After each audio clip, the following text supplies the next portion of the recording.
So this is a game called Hopping Chicken. It's a Chinese game. Kai's giving up.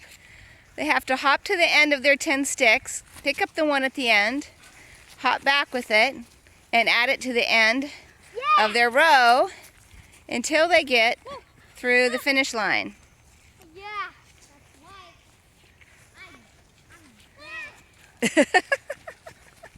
They're hopping chickens. Hopping chickens.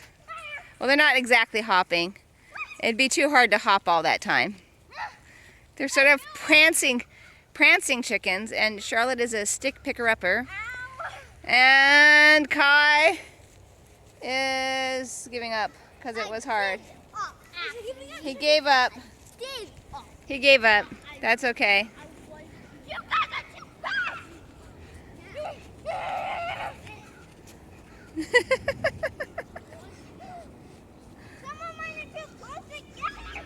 Who put them there? Who put them that close together?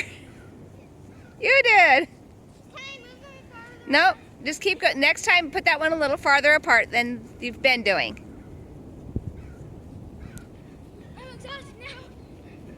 It's good exercise.